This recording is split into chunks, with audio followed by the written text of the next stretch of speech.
Hey everybody, it's your girl Bondy Blue, and I want you to check out Bondy's Boutique and get some of my merch, y'all. I've added some new things like my mermaid cups and the mermaid tees, and also the Shake Them Tits mugs. All right, you asked for it and you got it. Check out Bondy's merch at Bondy's Boutique. Hey everybody, what's up? It's your girl Bondy Blue, and I am back for another Love and Hip Hop New York review. All right. I just finished eating a brownie. Cool. Had to get them carbs up, okay? So let's go ahead and get into my notes. I just came from the movies, from seeing the second act with J-Lo. Y'all, it was good. It made me feel good. It was hopeful. It was a feel-good romantic comedy. I'm glad I went to go see it, even though the fucking movie food is overpriced. And that is the last time I don't go to Chick-fil-A and put my food in my bag before we go in there. That's the last time, okay? I might get a drink. But food no more, you hoes. Food no more, okay? Anyway, so y'all, Kim apologizes to Jones, okay? And she has to tell him that some other kid told their son that he was about to go to jail. Clink, clink.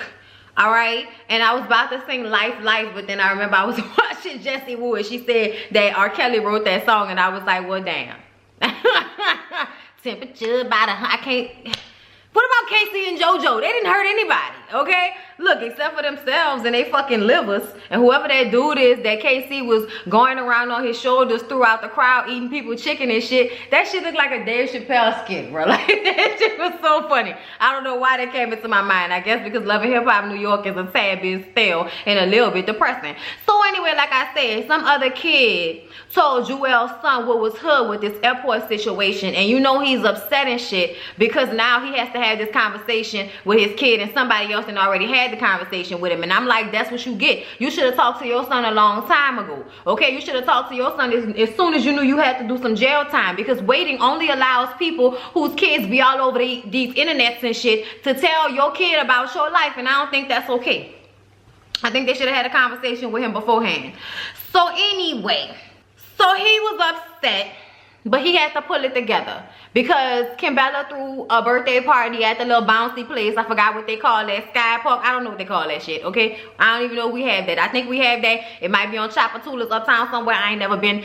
Either way, it was a cute little birthday party for the baby, and Jewel showed up with some nice stuff, some bags and shit to enjoy and have a good time. And Kim was happy to see him because, you know, it's been a little dark and dim around their way, considering they know what it's about to be. So they let the kids have a good time, and then they're gonna dash their dreams later on, okay? So later in the episode, Jewels comes over to the house so they can have a conversation with the kids. And basically they tell them that he has to go away, he has to go to jail. And they both get upset, his little boy and his little girl, both visibly upset, hiding their faces. And he just basically says, that's why I told y'all to stay away from anything anything that'll get y'all put in jail. Stay away from anything like that, you know. And they cry, and he's like, it'll be okay, we'll be able to talk on the phone. And his little girl said, but I don't have your number. Yeah, I could have passed out. I was just like, oh Lord, y'all. Then the little boy was like, you can't ask him to just, you know, not let you go. You can't ask him. And he was like, I tried, y'all. It was just it was sad to watch, you know, especially when they realized he wouldn't be there for their birthdays and shit like that. It was just real sad to watch. Okay, continuing on. So Joe, okay, I'm gonna try to do it. You ready? I'm doing it. Okay. Joe is tired of the way that Sin is acting. She is not acting like the woman that he fell in love with. He goes to sit down with his mom, because I don't know if my vocal cords can handle the deepness of that. Okay, he goes to sit down with his mom and have a conversation with her about the Sin situation. And she's like, I mean, obviously y'all are not meeting each other's requirements right now. Do you think that, you know, maybe she may not be the one for you? And he's like, no, I know she's the one for me. It's just not the way she is right now. And I just think that she needs to work on some things. And, you know, then maybe we can talk about this wedding situation, this marriage situation. In so many words, I'm paraphrasing. I feel as if Joey is a tad bit of a dick, and I'm gonna explain why. It's because I feel like Joe, you are not perfect in this relationship, and it's obvious that the chemical makeup of Sin's body has changed and shit is just off kilter. She should not have to verbally say to you that something is wrong for you to recognize that something is wrong and take more of a compassionate hand with her instead of treating her like she's somebody that needs to just hurry up and fucking deal with whatever her problem is so that you can get back to making this money. I don't like that attitude towards her. She might be putting 20 on 10, but I really believe that she probably going through something, and they're, you know, on a show doing the most about it. But I believe that it's possible that she probably feels alone and depressed. New baby, man always gone. It's a lot. And the way she's always walking around that house, the wigs mean she's not doing her hair. I just think you can kind of tell that she's not in the best Sin bubbly mood. Because before she was pregnant, she used to be on Instagram singing songs all the time and everything throughout her pregnancy. I really do think that, you know, she was going through a little something or whatever. He's talking about Sin and how she needs to get it together with his mom. Meanwhile, she's at home depressed with the baby. So when he finally comes home, he takes the baby from her and starts to walk away from her. And she's like, wait a minute, Joseph. We need to talk, Joe. And he's like, talk about what? Like, what do we need to talk about? Like, you serious, huh? Like, everything's always a fucking joke with him. That's aggravating as shit. Anyway, so she tells him, Joe, we haven't been connecting, okay? Like, we're not here, all right? We right here, but we ain't right here. Shout out to Rashida, okay? And he says that, well, I've been working. And she says, yes, Joseph, you have been working. That's the reason why you haven't even noticed that I'm depressed. And he was like, did you verbalize to me? Did you say I'm having mental health issues? You didn't say that, did you? I'm having mental fucking health issues, Joseph. Like Jesus. You know what I'm saying? And he says, well, are you going to deal with the issue or not? And she says, I'm trying to deal with the issue, Joe, but you still neglected me. Like, our relationship is still a fucking problem in this situation. And he says he would be perfectly fine if they broke up so that she can do better. And I'm like, nigga, I should throw my paper towel that I use to blot the oil off my face at you. Okay? What the fuck? What part of telling her who cares about your relationship that you don't care about your relationship is supposed to help her not be depressed right now, Joe? She got a baby for you, nigga. This is not boyfriend, girlfriend shit no more.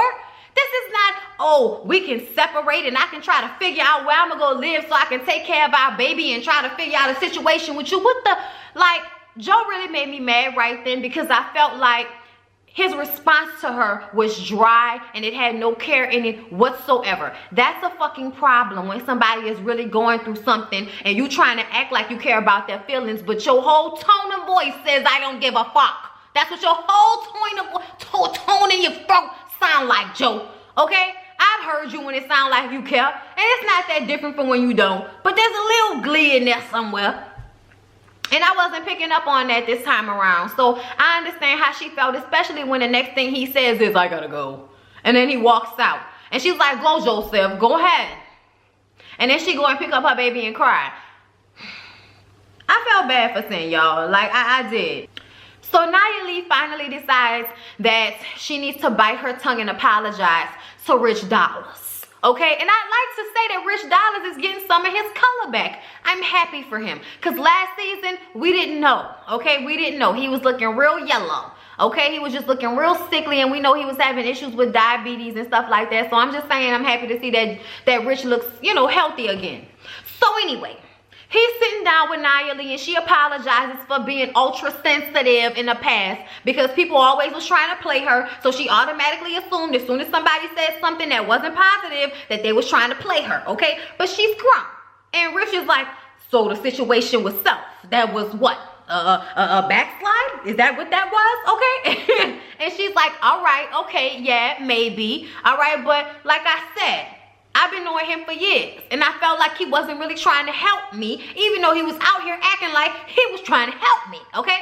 And Rich apologizes for the situation with Sydney Star. He says that was not her fault. That was Sydney that came in on that rah-rah shit. But in order for him to help her, he wants her to help Sydney Star get the sound and the look that they need because she needs some help. And I want to know if this was recorded before or after you heard her in the studio, Rich. I'm just saying, just kind of seems a little bit off a little bit. Just saying, all right? Just saying. Now, she don't know if she want help, Sydney, but Sydney is already popping up on the scene, okay? He didn't invited her to come down already. So she is walking in there with the titties up to her neck and all of that. And she apologizes for the way things went down previously with Naya. And she said, you know, I just kind of thought that you was coming at me sideways because you knew that I was transgender. I'm so used to people coming at me like that. That sounds similar to Naya's story with the exclusion of, you know, having extra parts, okay?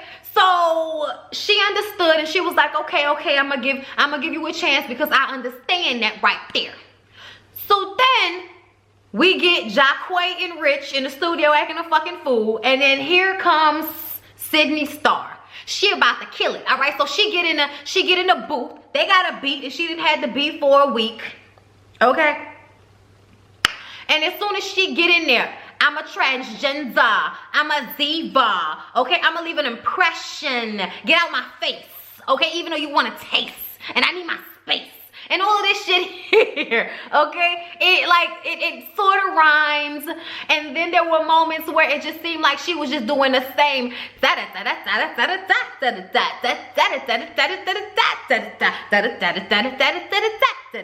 Like it was just the same cadence over and over and over and over again. And Rich calls her out and she was like, I know I killed it. I know I killed it.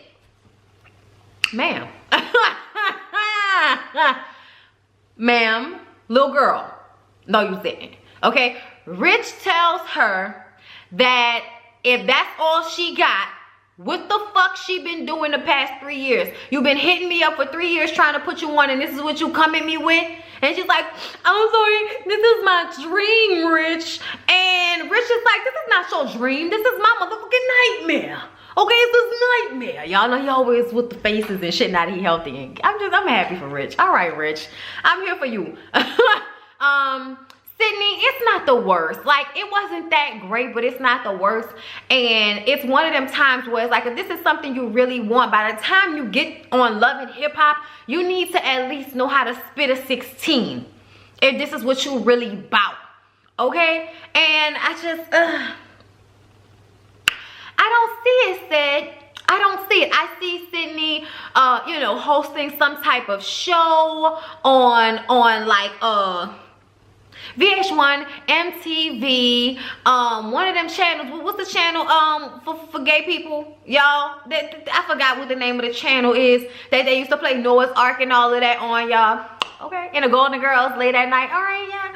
So that channel, like maybe some type of pop, you know, roast type of situation. Like that would be somebody that would write some shit and she could just be, you know, your cute transgender Sydney Star or whatever, you know. I don't know if rapping is really the move, but you know, I ain't gonna knock nobody's dreams or they hustle. We gonna move on. So Sydney meets with Naya because she wants to do her rap for Naya so Naya can give her opinion.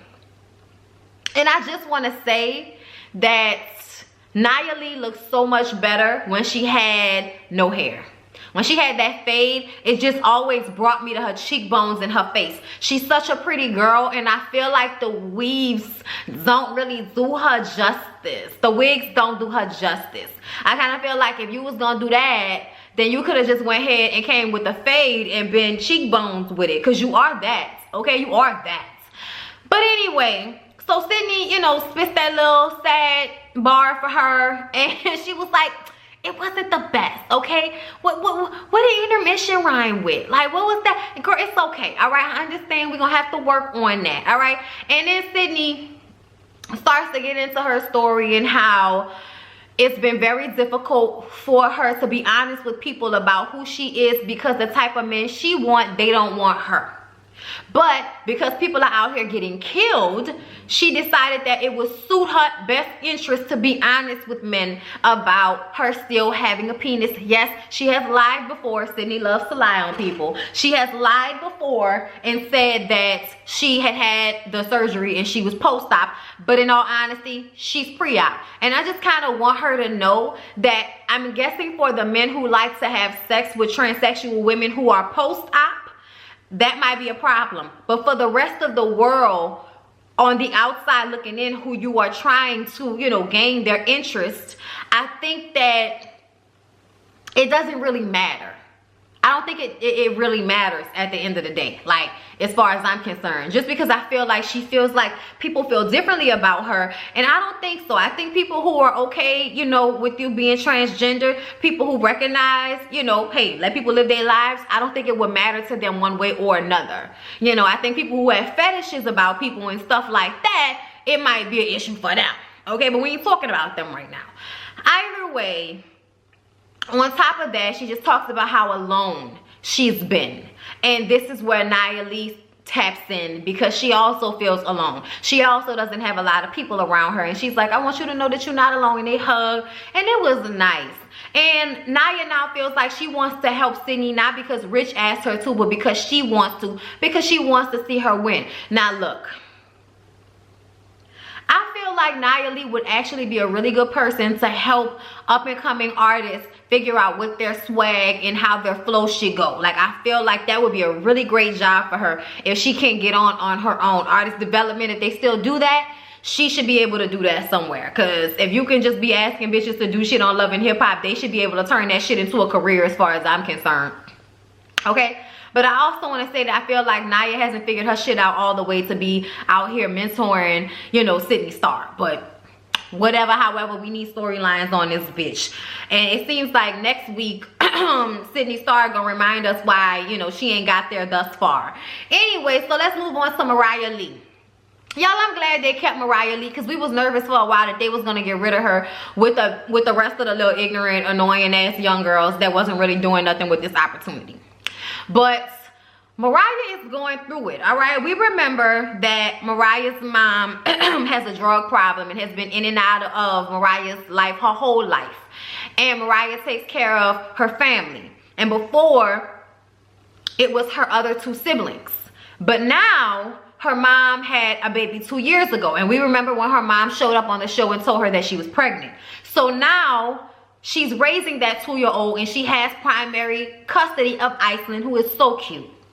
And her mom is in jail right now. So she meets with Jonathan because she wants to talk to him about what's going on. She wants to file for primary custody of her little sister because she is tired of her mom not doing right by them, okay? You already had 3 children before and you couldn't get it right and do right by the children then. You couldn't do right by us, and I know you're not gonna do right by this baby. She's only 2 years old and you're already back in fucking jail. So she wants to take on the baby herself, and it's just really been hard for her and a lot of pressure, because I understand what she means. You out here trying to make it on your own. You can't work no 9 to 5, yet you have all of these mouths to feed and all of these people to take care of, and it's a lot, especially when nobody taught you how to do it, because your mama was out here doing whatever the fuck she wanted to do, which was being an addict. So Jonathan jumps in and tells her that he understands the addict portion of this because he's been going through it as well. And when you're an addict, sometimes you get the mentality of it's me against the world. And he also says, you know, he's trying to get better as well because his addiction led him to get into it with all of his friends. He got into it with Kimbella and Juju and Anais. And I'm like, nigga, that just happened. Like, that just happened. Like, how are you gonna act like, oh, you know, I'm fixing this problem. Me and this problem are not together anymore. Like, that just happened, Jonathan. Like, give yourself a chance to actually get better before you start telling a story and shit like it ain't all, you know what I'm saying? Like, you're not still a work in progress the way he was telling it. Like, it happened so long ago, okay? Or something like that. But you know what? I'm gonna let Jonathan go ahead and sing his song, all right? So he says that, speaking of Anais, I'm worried about her. And that's when Mariah takes out her phone and shows him this picture. Yeah, he's like, that picture, did you see that picture that she posted on Instagram? And people were talking about it because she looks really, really skinny and she looks unhealthy, and he's worried about her. And so he decided to meet up with Rich Dollaz because he wants to know if Rich Dollaz has talked to her, because she's not answering the phone and neither is Ruben, so he doesn't know what's going on. So he's like, you know, thank you, Rich, for coming, and you know, I know you probably wasn't gonna come. And Rich is like, you know, yeah, I wasn't gonna come, but you know what? I decided that we should go ahead and have this conversation, right? So first, Jonathan apologizes for coming at Rich sideways about the dealings between him and Anais and her being married and him trying to get that girl's phone number. He tried to get that girl phone number. That shit was on tape, okay? Get out of here with that shit. Either way, you were taking out your anger on Rich, and it was a situation that your friend was freely involved in, okay? So either you're gonna be mad at both of them or don't have shit to say, all right? But he apologized for it, and Rich accepts the apology, and that's when he goes ahead and brings up that picture. And Rich is like, I saw that, my mom sent me that. And then Rich gives us the lowdown. He says that he and Anais have got in contact with one another recently, okay? And he says that basically she's been in and out of psychiatric institutions for a while now, because she was losing it at home and stuff is not going good with Ruben, and she's been talking crazy. So he put her in a mental hospital, and it was only supposed to be for 3 days. She called, he talked to the nurse, and basically what they said is that she's talking about conspiracy theories and talking crazy, so they're not going to let her out. And Jonathan says that that's something that she's done in the past, so he always thought that maybe she has some type of mental issue. And here's the thing, y'all. People be having mental issues, but when they're younger, it doesn't seem as bad. And then when they get older, I think realizations start to set in, and the sickness comes out. I don't know if that's, you know, the correct way to say it, but I've seen people who have mental issues get worse when they get older or when they reach a certain age. Okay, you know, I don't know all of the information about that, y'all. Okay, I majored in mass communication, baby, television and film. But I'm just saying, from what I've seen on documentaries and with my own family members who have had, you know, mental issues and stuff like that. Y'all, I think it's sad. I think it's sad because I think Anais really is going through something. She looked very, very skinny. And Jonathan is worried about her, and he wants to talk to her. And Rich is like, I want to be honest with you. We having a real conversation right now. You and Anais' relationship is toxic as fuck. She told me that the last time y'all was together, you OD'd and called her all kind of bitches and hoes and sluts in front of a room full of people. And he was like, yeah, but she has to forgive me. Jonathan, no, she doesn't. She doesn't have to forgive you. And here's the thing. He wants her to hurry up and be available to him so he can be there for her. But I thought what Rich said was such a grown person thing to say. You need to step back and let her come to you when she's healthy. Because maybe she's not ready or equipped to deal with whatever it is that you want to talk to her about, or even deal with reconciling whatever y'all issue is. So take a step back and give her a chance to come to you. And I thought that was such a real thing to say to him, because I think Jonathan is the type of friend that when he's sorry or he wants to make shit right, it almost like it has to be on his terms. Y'all, I want to see this Three's Complicated movie that's coming on TV1 on Sunday at 7 p.m. Y'all gonna watch it? Y'all gonna watch it? Look up the trailer, Three's Company on TV1. Look that up and tell me if y'all gonna watch that. Anyway, it looked like it's gonna be good. Anyway, y'all, so you know, Jonathan, I guess, is going to have to hold off until he can actually get in contact with her himself.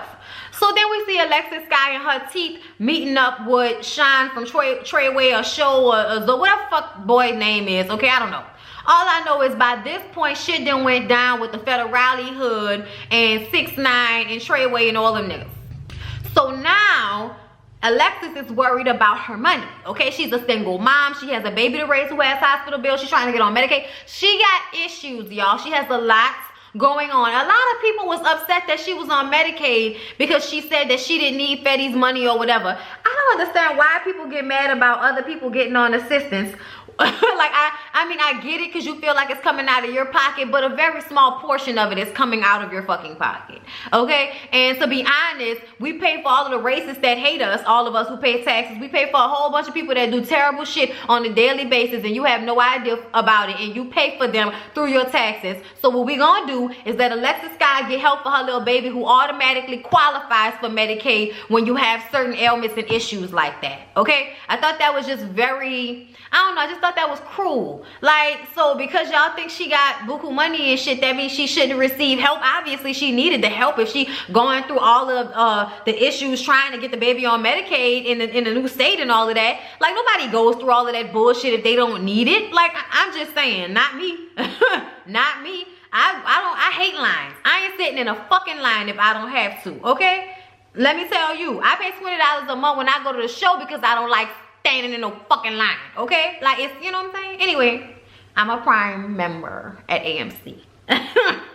Okay, you're supposed to get some of that shit back, all that fucking money you spent. Anyway, when she sat down with the dude or whatever. I forgot his name, y'all.